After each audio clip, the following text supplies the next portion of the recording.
ప్రభునందు నాకు అత్యంత ప్రియమైనటువంటి వారులారా, మన ప్రభువును రక్షకుడైనటువంటి యేసుక్రీస్తు వారి యొక్క శుభనామములో మీ అందరికీ నా హృదయపూర్వకమైన శుభములు వందనములు తెలియజేస్తున్నాను. ఉదయకాల సమయంలో దేవుని వాక్యాన్ని ధ్యానం చేసుకుందాము. ఈరోజు వాక్య ధ్యానము కొరకు మనం తీసుకున్నటువంటి లేఖన భాగము హెబ్రీలకు రాసిన పత్రిక 11వ అధ్యాయము 6వ వచనం చదువుకుందాం. విశ్వాసము లేకుండా దేవునికి ఇష్టడైండుట అసాధ్యము. దేవుని యొద్దకు వచ్చేవాడు ఆయన ఉన్నాడనియు తన వెదకు వారికి ఫలము దయచేవాడనియు నమ్మవలెను. దేవుని నామమునకు మహిమ కలుగునుగాక. ఇక్కడ రాయబడినటువంటి మాటలు మనం గమనించినట్లయితే, విశ్వాసమును లేకుండా దేవునికి ఇష్టమైనట్టు అసాధ్యం. విశ్వాసం లేకుండా ఒక వ్యక్తి దేవుణ్ణి సంపూర్ణంగా వెంబడించలేడు, సంపూర్ణంగా దేవుని నమ్మలేడు, దేవుని పైన ఆధారపడలేడు. ఒక వ్యక్తి దేవుని పైన ఆధారపడుతున్నాడు, దేవుని సన్నిధిలో ప్రార్థిస్తున్నాడు, దేవుని వెంబడిస్తున్నాడు అంటే అర్థం ఏంటంటే ఆ వ్యక్తికి దేవుని మీద సంపూర్ణమైన విశ్వాసం ఉండబట్టే ఆ విధంగా మరి అతను దేవుని పైన ఆధారపడుతున్న సంగతి మనం తెలుసుకోగలుగుతాం. అసలు విశ్వాసం అంటే ఏంటి? విశ్వాసం లేకుండా దేవునికి ఇష్టం అంటే అసాధ్యమైన వాక్యం సెలవిస్తుంది కదా. అసలు విశ్వాసం అంటే ఏంటని మనం గమనించినట్లయితే, హెబ్రీలకు రాసిన పత్రిక 11వ అధ్యాయం 1వ వచనం చదివితే, విశ్వాసం అనున్నది నిరీక్షింపబడి వాటి యొక్క నిజ స్వరూపమును అదృశ్యమైనవి ఉన్నవనుటకు రుజువునై ఉన్నది.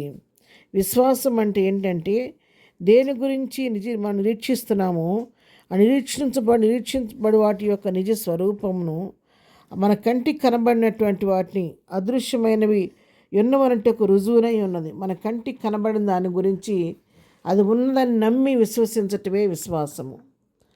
మరి దేని గురించి అయితే మనం నిరీక్షిస్తున్నామో, ఎదురు చూస్తున్నామో, అది దానికి ఒక నిజ స్వరూపాన్ని మనం ఏర్పరచుకొని దాని యందు మన నమ్మిక ఉంచడాన్నే విశ్వాసం అని అంటారు. అసలు ఈ విశ్వాసము ఎలా కలుగుద్ది ఒక వ్యక్తికి అని మనం గమనించినట్లయితే, రోమీలకు రాసిన పత్రిక 10వ అధ్యాయం 17వ వచనం చదువుకుంటే, వినుట వలన విశ్వాసము కలుగును, వినుట క్రీస్తుని గూర్చిన మాట వలన కలుగును. వినటం వలన విశ్వాసం కలుగుద్ది. ఒక దైవజనుడు వాక్యం చెప్తున్నప్పుడు ఆ వాక్యాన్ని వినటం వలన, మరి దేవుని వాక్యం మనతో మాట్లాడుతున్నప్పుడు టీవీ రూపంలోనూ లేకపోతే ఈ విధంగా ఫోన్లో వాట్సాప్లోనో లేకపోతే ఏదో ఒక విధంగా మరి వాక్యం మనకు వినబడుతున్నప్పుడు ఆ వాక్యానికి మనం చెవి ఇచ్చే వాక్యం వినటం వలన, ఆ వాక్యం మన హృదయంలో ప్రవేశించటం వలన, వినటం వలన మనకి విశ్వాసం కలుగుద్ది.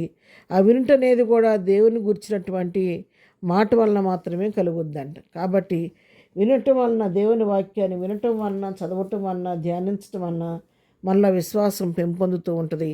ఆ విశ్వాసం మనలో అభివృద్ధి పొందే కొందికి మనం ప్రభువునందు స్థిరులమయ్యి ప్రభు వైపు చూస్తూ ముందుకు సాగిపోయేవారిగా మనం ఉంటూ ఉంటాం. అందుకే హెబ్రీలకు రాసిన పత్రిక 11వ అధ్యాయం మనం గమనిస్తే ఇదంతా కూడా విశ్వాస వీరుల పట్టిక. వాళ్ళు తమ జీవితకాలంలో ఎట్లా విశ్వాసంతో ప్రభు వైపు చూసి ముందుకు సాగిపోయారో వారి జీవితాల గురించి రాయబడినటువంటి విశేషాలన్నమాట. కాబట్టి విశ్వాసం లేకుండా దేవునికి ఇష్టలుగా మనం ఉండటం అసాధ్యమైనటువంటి పని అన్నమాట. దేవునికి ఇష్టలుగా మనం జీవించాలి అంటే మనలో విశ్వాసం సమృద్ధిగా ఉండాలి. దేవుని యొద్దకు వస్తున్నామంటే ఏదో అందరు చెప్తున్నారు కాబట్టి నేను కూడా వెళ్తున్నానని కాదు, కానీ దేవుడు అసలు ఉన్నాడని, ఆయన తప్పకుండా మరి తను వెదికే వారికి దొరుకుతాడని, తను వేడుకునే వారికి తప్పకుండా ప్రార్థనలకించి ప్రతిఫలం ఇస్తాడని నమ్మి మనం ప్రభువుని వెంబడించేవారుగా ఉన్నారన్నమాట. ఒకసారి ఒక డాక్టర్ గారు తన భార్య ఇద్దరు కూడా మరి ఫ్లైట్లో ప్రయాణం చేస్తూ ఉన్నారంట. దారి మధ్యలో ఉండగా ఆ యొక్క డాక్టర్ గారి వైఫ్కి విపరీతమైన కడుపు నొప్పి వచ్చిందంట. కడుపు నొప్పి వస్తే ఆమె తను తట్టుకోలేకపోతున్నప్పుడు ఈయన డాక్టర్ కదా ఏం చేశాడంటే ఆమెకు ఒక ట్యాబ్లెట్ ఇచ్చి, ఆ ట్యాబ్లెట్ మింగొద్దు, బుగ్గన పెట్టుకొని చీకుతూ ఉండమని చెప్పాడంట. కొన్ని నిమిషాలు అయిన తర్వాత ఇప్పుడు ఎట్లా ఉందంటే కడుపు నొప్పి తగ్గిపోయిందండి అని చెప్పిందంట.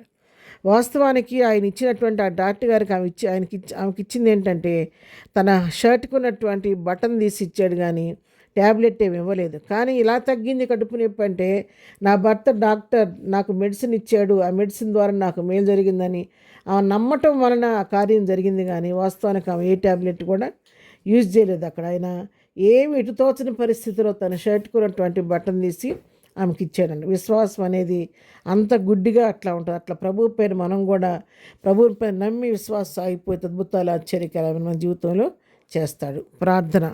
ప్రేమగలిగిన తండ్రి, పరిశుద్ధురాన్ని కొందనాలు. మా జీవితాల్లో ప్రభా విశ్వాసం కలిగి విశ్వాసమున కర్తయు దాన్ని కొనసాగించేవాడు నీ వైపు చూస్తూ ముందుకు సాగిపోయే కృప మాకు దయచేయండి. దినదీములతో మనందరూ నింపండి, బలహీనలు ముట్టండి, స్వస్థపరచండి, సమస్యలను విడిపించండి. దినం బర్త్డే మ్యారేజ్లో చేసుకుంటున్న బిడ్డలను దీవించి ఆశీర్వదించండి. వారి వారి అవసరాలకు ఇరుకుల ఇబ్బంది మీ నామలో తీర్చమని, ఈ దినం మేము చేయ పనిపాట్లో ప్రయాణాలని కృప తోడుగుంచి నడిపించమని యేసునామములో ప్రార్థించండి పొందుకొని ఉన్నాము తండ్రి. ఆమెన్. ప్రభు కృప సదాకాలం మనందరికీ తోడయుండి నడిపించును గాక. ఆమెన్.